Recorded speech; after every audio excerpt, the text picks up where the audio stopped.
अस्सलाम वालेकुम अब्बास साहब। वालेकुम सलाम। अब्बास साहब की खा रहे हो अजकल? अजकल जी खता ही खा रहे हैं। खता खा रहे हैं? हाँ जी, वो खताई आंदी वो नहीं खा लगता को अजकल तू काफी चीज़ां हेल्दी खा रहे हैं, तो तेरा निज़ाम बहुत बढ़ गया। ताजी मक्खन शुरू ਕੀਤਾ ਵਾ ਉਸ ਤੋਂ ਬਾਅਦ ਦੇਸੀ ਘਿਓ। मक्खन इन्ना शुरू कर लिया मेरे? ਹਾਂਜੀ ਨਹੀਂ ਉਹ मक्खन च वाह भर के खाना? ਉਹ ਮੱਖਣ ਖਾਈਦਾ ਵਾ ਜਰਾ ਉਹ ਕਰੀਮ ਵਾਲਾ। चल रहा है आज के दिन। ਮੱਖਣ ਨਹੀਂ ਖਾਦਾ ਨੇ।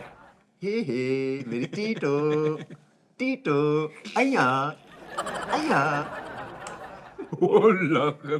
अस्सलाम वालेकुम जी। क्या हाल है भगवान जी? और जी ओ भाई सुनाओ, ठीक हो?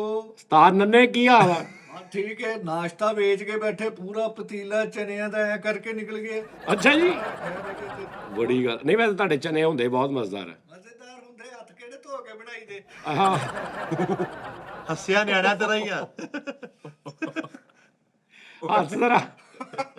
हथ धो के नहीं बनाई दे। ਚਲੋ ਚਲੋ ਚਲੋ ਬਸ ਜਨਾਬ। ਹਾਂਜੀ ਕਾਲੂ ਸਾਹਿਬ ਕੀ ਹਾਲ ਆ? ਅੱਲਾ ਦਾ ਸ਼ੁਕਰ ਹੈ ਸਾਜ ਜੀ, ਤੁਸੀਂ ਸੁਣਾਓ ਕਿਦਾਂ? ਕਾਲੂ ਤੂੰ ਤੇ ਬਹੁਤ ਮਾਸ਼ਾਅੱਲਾ ਹੈ, ਹੈਲਦੀ ਹੋ ਗਏ। ਸਾਜ ਜੀ ਅਸੀਂ ਖਾਂਦੇ ਪੀਂਦੇ ਘਰ ਨਾਲ ਤੱਲਕ ਸਾਡਾ 17 ਰੋਟੀਆਂ ਖਾਈਆਂ ਕਿਤੇ ਐਵੇਂ। मोटा है लेकिन नाल माड़ा माड़ा ना टीरा भी हो गया। ਡੇਲਾ ਡੋਨ ਕਰਾਂ ਜੀ, ਡੇਲਾ ਡੋਨ। ਅੱਖਾਂ ਵਿੱਚ ਵੜ ਗਈਆਂ। और क्या कहने? ਸਾਜ ਜੀ अरे बारे क्या कहने? ਸਾਜ ਜੀ ਲਵ ਯੂ। वाह ਤਾਂ ਲੱਗਦਾ ਦੁੰਮਾ ਨਹੀਂ ਖਾ ਗਿਆ। वाह वाह वाह क्या कहने? ਡੇਲਾ ਡੋਨ ਹੋਰ ਸੋਹਣਾ ਲੱਗ ਰਿਹਾ ਸਾਜ ਜੀ। ਐ वालेकुम जी ਵਾਲੇਕੁਮ ਸਲਾਮ ਭਾਈ। टीरा तो पागल मुंडा लगन दे। ਕੀ ਹਾਲ ਆ? ਹਲਾ ਕਰਾ ਭਾਈ ਤੁਸੀਂ। ਲਾਹੌਰ ਸੁਣਿਆ ਤੁਸੀਂ 24 ਨਿਊਜ਼ ਤੇ ਸ਼ੋਅ ਸ਼ੁਰੂ ਕਰ ਲਿਆ? ਹਾਂਜੀ ਭਾਜੀ ਬਸ ਹਲੇ ਹੋਰ ਦੁਆ ਕਰਦੇ ਭਾਜੀ। ਅੱਛਾ ਅੱਛਾ ਅੱਛਾ ਜਾ ਰਹੇ ਹੋ ਜਾਨੀ ਉੱਥੇ ਤੁਸੀਂ ਹੁਣ? ਹਾਂਜੀ ਭਾਜੀ ਉੱਥੇ ਹੁਣ ਉੱਚੀਆਂ ਹਵਾਵਾਂ ਚ ਅੱਲਾ ਪਾਕ ਤੁਹਾਨੂੰ ਤੰਦਰੁਸਤੀ ਦੇਵੇ, ਅੱਲਾ ਪਾਕ ਤੁਹਾਨੂੰ ਮਜ਼ੀਦ ਇੱਜ਼ਤਾਂ ਦੇਵੇ। ਇਧਰ ਨਾ ਖੋਲੇ ਰਿਸ਼ਤਾ। ਨਹੀਂ ਨਹੀਂ ਅੱਲਾ ਖੈਰ। ਹਾਂ।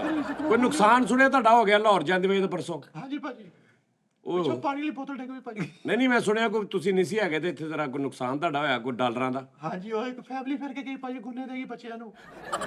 ਸਾਡਾ ਉਹ ਸੈਂਜੀ ਸੀ ਆ ਭਾਜੀ। ਤੁਸੀਂ ਲਾਹੌਰ ਸੀ? ਹਾਂਜੀ ਭਾਜੀ ਨਾ ਚਲੋ ਕੋਈ ਨਹੀਂ, ਉੱਥੇ ਤੁਹਾਨੂੰ ਅੱਲਾ ਉੱਥੇ ਇੱਜ਼ਤ ਸ਼ੋਹਰਤ ਦੇ ਦੇ, ਪੈਸਾ ਵੀ ਦੇ ਦੇਗਾ। ਇਸੇ ਸ਼ੋਹਰਤ ਉੱਥੋਂ ਮਿਲ ਜੇ, ਡਾਲਰ ਇੱਥੋਂ ਮਿਲ ਜਾਏ। ਲੋ ਜੀ ਭਾਈ, ਸੈਡਨੈਸ ਤੁਹਾਡੀ ਵੀ ਹੋਣੀ ਚਾਹੀਦੀ ਫਰੈਂਡ। ਲੋ ਜੀ ਮੇਰੀ ਲੈ ਉਸ ਤੋਂ ਤੈਨੂੰ ਮੈਂ ਪੜਾਉਣਾ। ਮੁਕੇ ਰੱਖੋ। ਮਾਵੀ ਮੈਂ ਮੈਂ ਭੁੱਖ ਲੱਗੀ ਆ, ਮੈਨੂੰ ਭੁੱਖ ਲੱਗੀ ਆ, ਮੈਂ ਮੈਨੂੰ ਜ਼ਿੰਦਗੀ ਕੁਛ ਨਹੀਂ ਹੈ। ਉਹ ਤੇਰੇ ਬੋਲ ਤਾਮਲ ਭਲਵਾਨ ਲੱਗੇ ਹੋ ਤਾਮਲ। ਲੱਗਦਾ ਨਹੀਂ ਗਰੀਬ ਹੈ ਨੇ ਭੁੰਡੀਆਂ ਲੜੀਆਂ।